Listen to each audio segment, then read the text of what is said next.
As a reviewer, you will be prompted to rate the proposal across 6 themes.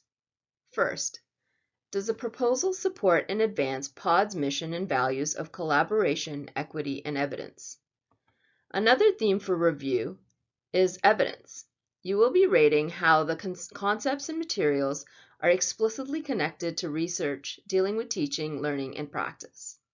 This includes qualitative and quantitative methods, interdisciplinary and methodological approaches, reflections and experiences, participatory practices, community knowledge, indigenous and/or other ways of knowing.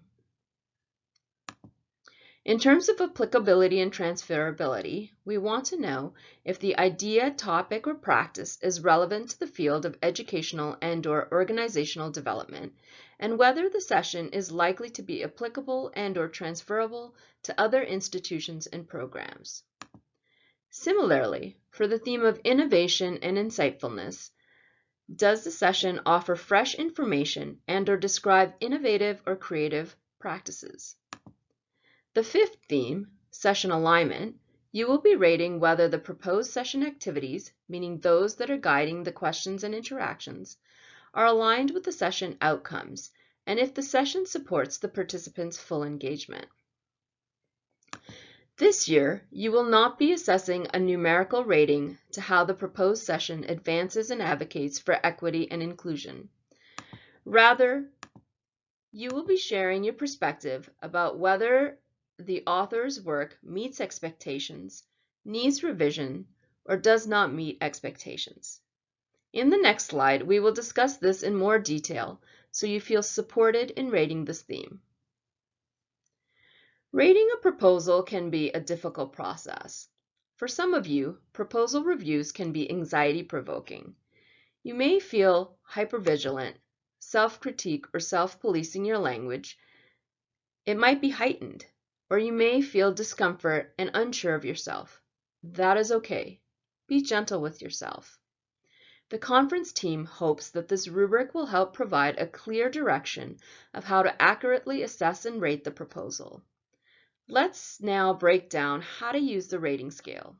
You will use a rating scale of 1 to 4. Specifically, 4 is excellent, meaning there are no concerns or questions. 3 is good. This implies that there are few minor concerns or questions. However, they will not be an impediment. 2 is fair, meaning that you have concerns or questions about the item that should be addressed if the proposal is accepted for the conference. And 1, which represents poor, namely that there are significant concerns or questions about the item which must be addressed if the proposal is accepted for the conference. Should you choose to use a rating of not applicable, it will not get factored into or diminish a proposal's final score. Upon conclusion of your review, you will be prompted to share your final recommendations, whether you recommend the proposal to be accepted, accepted with reservation, or rejected. Now, this can be quite tricky because the tendency is to accept all proposals as high. So let's see if we can provide some further insight on what will help the conference team make a more informed decision based on your review. If the batch of proposals you are assigned are of high quality, it should be reflected in how you have scored the proposals. An accept means that the proposal has an average score of 3 or higher. For example, if your ratings are mostly 4, your comments to the authors should illustrate that the proposal is excellent and why you believe so. Now let's discuss what you should do if you have reservations about a proposal. Reservations should be addressed in your comments to the author and must also show up in your ratings. For example, if the authors have not addressed the implications of their work, you should rate applicability and transferability with a designation of 2 or 1. If a proposal received consistent 1s and 2s or all 2s, it should be earmarked in the rejection category, and quite importantly, be articulated clearly in the comments to the authors, as well as to the conference committee. Finally, it's noteworthy to share that the conference team's vision is to facilitate a consistent review process. As such, an audit is conducted at the conclusion of the review process, whereby reviewer comments are flagged if they are problematic.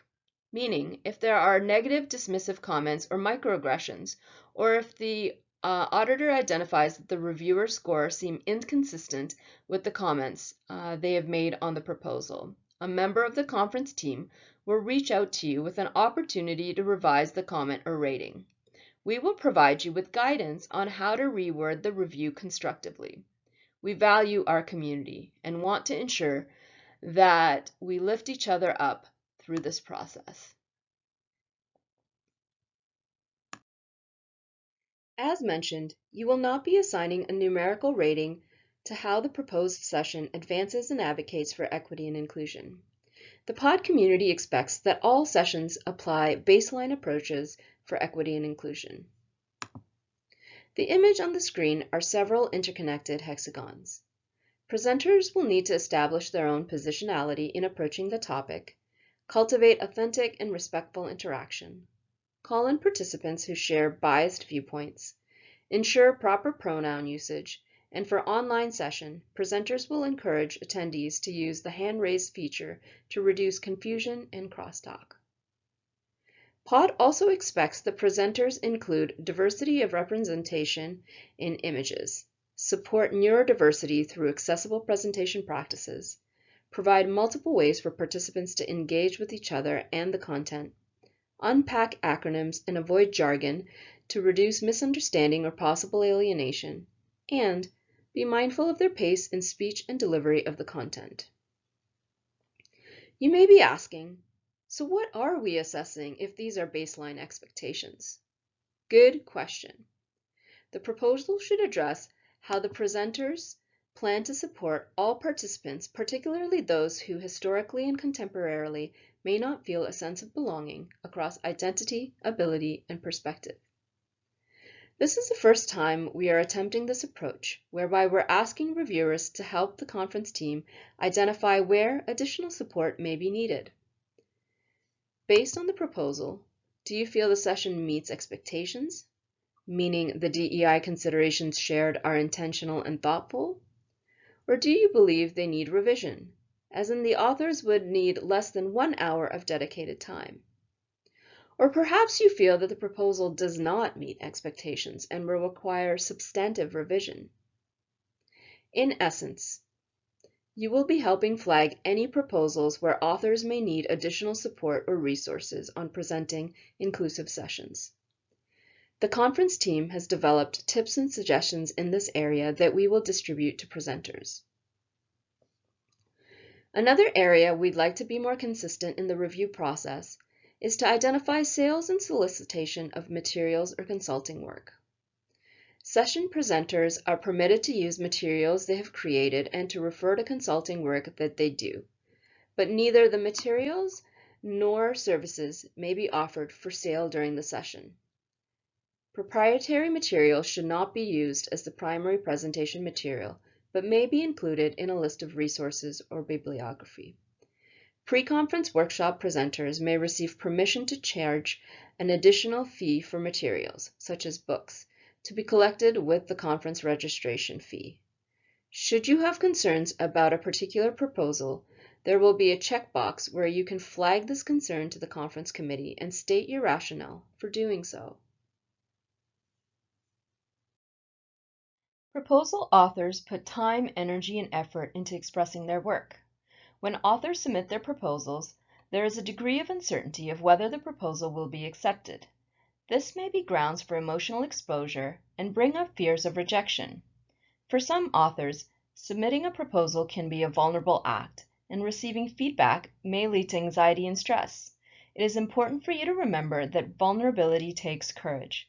Proposal authors are showing up, making their work seen, even if it was tough to do so, while being terrified about what reviewers might see or think.